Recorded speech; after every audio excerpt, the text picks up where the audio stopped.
Welcome to Succeed Even If. I'm Tom Marcoux. I'm Johanna McLeod. This episode is Succeed Even If Disappointment Knocked You Down Ouch. and You Need Energy. Johanna, when have you been in a situation where there was a severe disappointment? Well, I was working with a team and we had worked a lot of hours on this one particular deal and it just totally fell through. So you weren't the salesperson on the deal. No. You were part of the team. Yes. Well, that can even be a different type of disappointment because you couldn't affect the outcome. Uh-huh. So this was rough on that business? It was rough on the whole team and the business. We were really looking forward to getting some income in so people could get paid. Wow, that's really intense disappointment.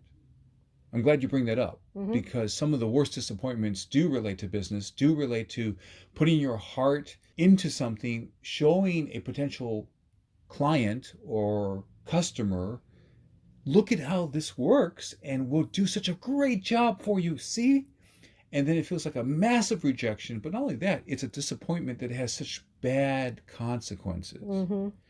The consequence I want to talk about right now is that it drains all the energy away and it's very easy for a person, and I've been in this situation a number of times, it's so easy to just shut down emotionally. And I understand the idea that if you put a whole bunch of hours in and you lost some sleep, that you need to recover. Yes. I get that idea. But one way out of the valley of disappointment is to rise up and just make steps up the side of the hill. Or use Google Maps. I'm contemplating that idea. If you use Google to give you ideas of other prospective clients, that's good. Conduct a search. Here's the thing. Disappointment drains energy. Some people are so afraid of disappointment that they don't put themselves out into the world enough. And in many interviews I've had with top successful people, these people put themselves on the firing line right in front of prospective clients all the time, and they get rejected way more than other people who just do regular activities. But what we see are the successes.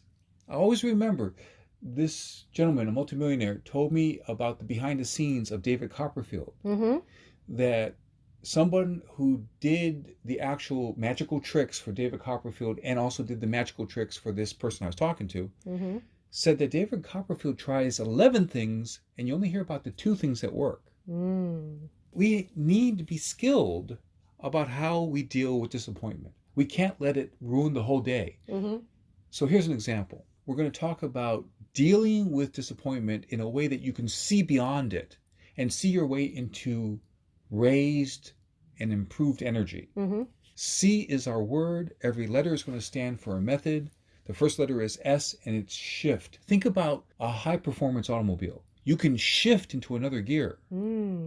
Now, I remember having a situation where I was really counting on being engaged for a whole bunch of work. And it didn't work out and it really hurt and it was massively disappointing. But I knew 2 things. One is that if I just sat there, it would just hurt worse because I have no hope. I'm just stuck. I'm just sitting here.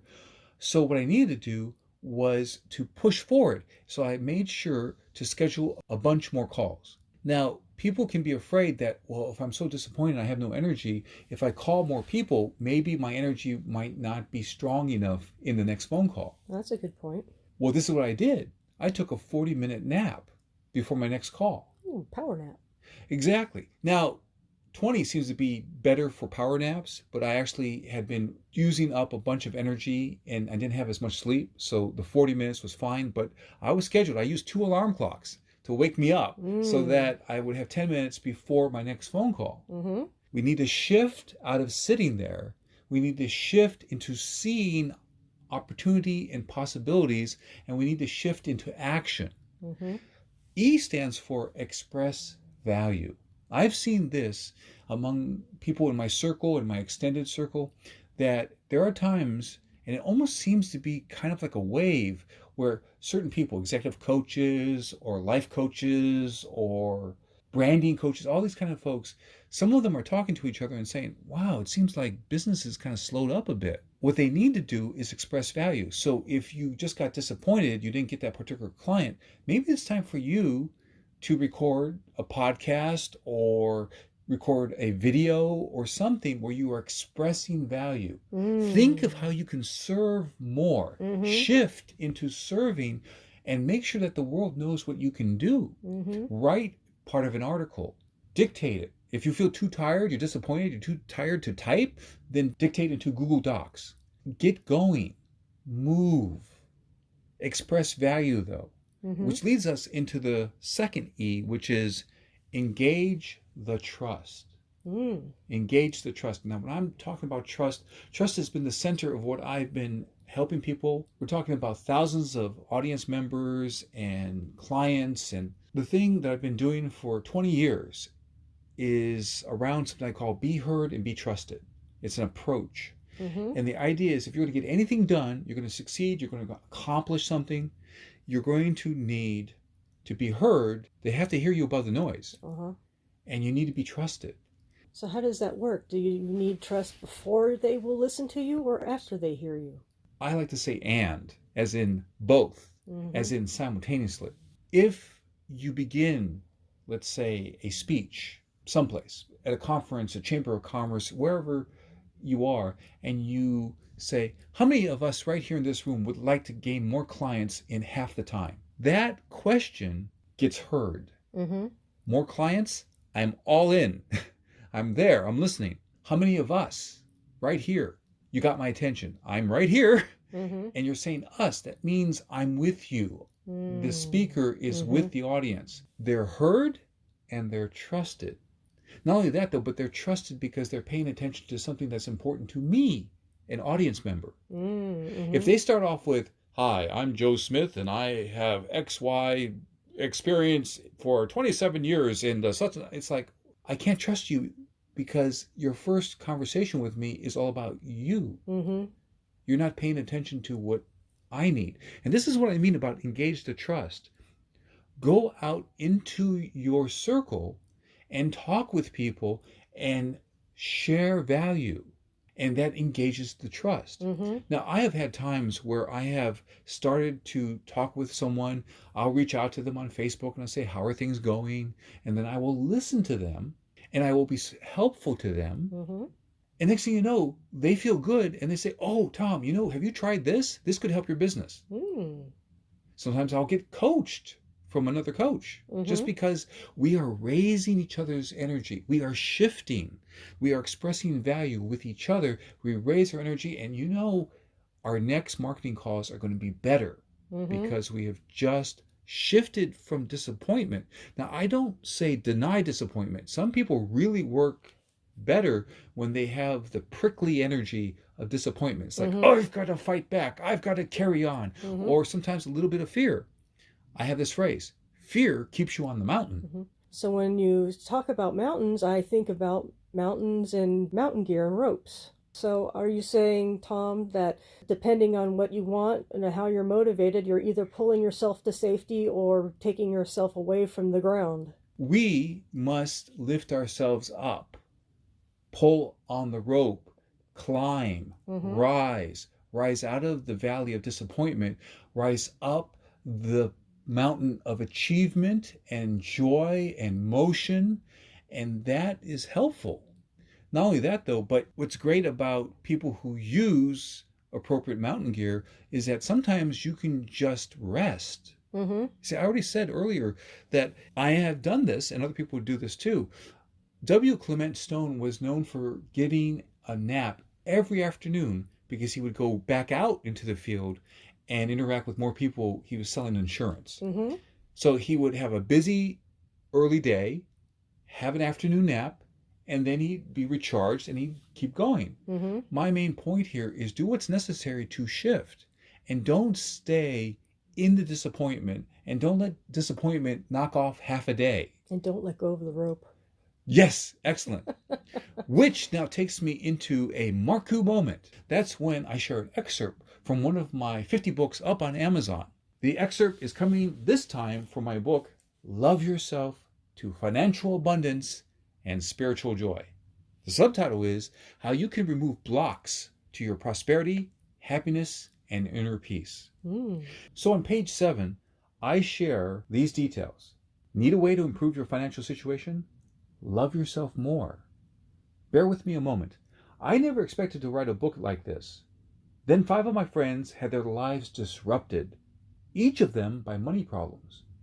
A question came to my mind. If they loved themselves more, would they have been in better shape? Life can slam us with surprise disasters. Stock markets crash, loans are called, medical problems.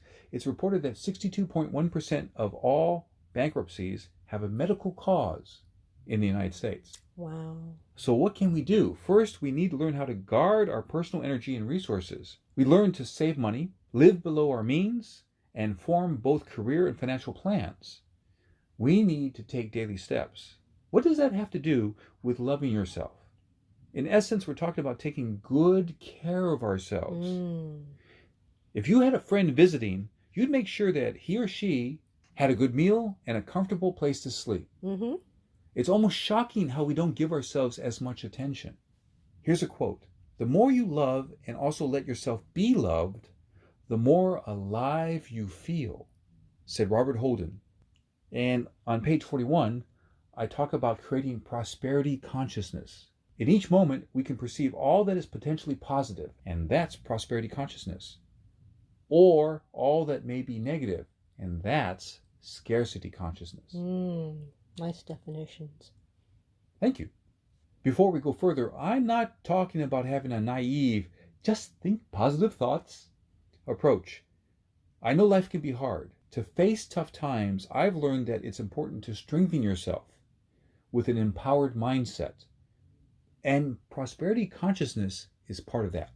So that concludes our excerpt from the book, Love Yourself to Financial Abundance and Spiritual Joy. The subtitle is How You Can Remove Blocks to Your Prosperity, Happiness, and Inner Peace. So, Johanna, I'm curious, what are you going to keep from our conversation? I think taking better care of ourselves, like, we would a friend. Excellent. And that's so true. That's why when I shared the ideas of shift, express value, engage the trust, it's all about taking really good care of yourself because disappointment is coming, especially if you really want to blossom with your life and your business and doing creative things. Disappointment's coming. You can do the best you possibly can. Like the people who worked on The Princess Bride when it first came out at the movie theater. Huge disappointment.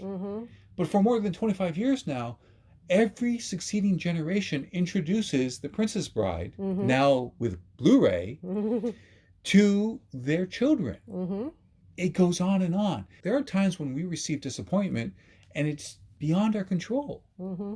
But what is in our control is to focus on the things we've shared in this conversation. Like you use a stick shift for a high performance automobile, or focusing on expressing value. Get out there in the world. Do a free speech here or there. Put up those videos. Put up the podcasts. Make sure that people can see what you're doing. When you're disappointed, don't stay stuck in the valley of disappointment. Rise up, express value, and then you can engage a type of trust. The trust that you build in your community, in your tribe, among your friends, among your circle, but you can also engage a trust in the universe because you are trustworthy, you're continuing to give value, and the universe will smile and bless you. Just like you've blessed me and our listeners. Thank you. This broadcast is brought to you by Tom's online course at udemy.com. Yes, I'm really excited about my online course. It's called Your Secret Charisma. More confidence and more sales. My other courses include Success Secrets, Confidence and Skills to Handle Toxic People. Another course is Darkest Secrets of Persuasion and Seduction Masters, How to Protect Yourself and Turn the Power to Good. And another course is Darkest Secrets of Film Directing. Click to subscribe to this channel. And then you'll be supporting Johanna, me, and our message. Tom helps people in other ways. As a spoken word strategist and executive coach, I help people really connect and get yes. I help them with their speeches, pitches, video marketing, and networking. And I help them prepare for that crucial life-changing meeting. As you're ready to go to the next step, see special videos, Find out about my books and coaching at getthebigyes.com/next step. And so remember, perform at your best with words, strategy, and rehearsal for your success.